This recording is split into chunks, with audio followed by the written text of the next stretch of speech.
Great to be back with you again.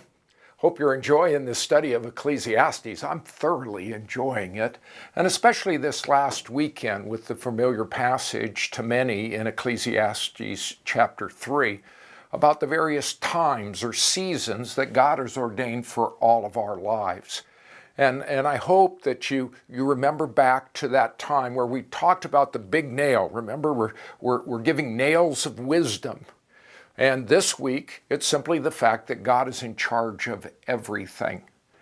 And I tried to explain how his plan is planned and how his design is purposeful and how God is working all these things together for good, even the mysterious, so that we will ultimately live in the fear of the Lord and walk in his wisdom.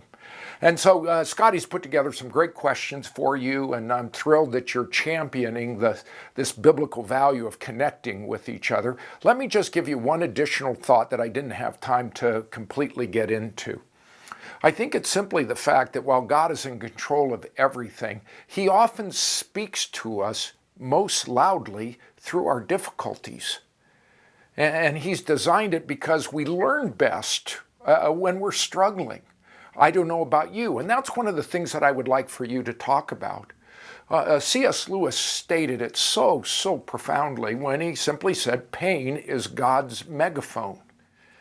He whispers to us in our pleasures, but he shouts at us in our pain.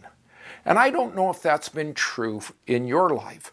I'd encourage you to take some time and talk about this principle that God is in charge of everything, and how did he use both the good times and the challenging times to teach you some lessons about himself.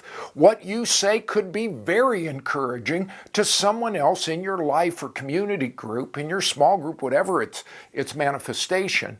It could be very encouraging to her or him who's in the midst of a difficulty. Because God has a plan for everything.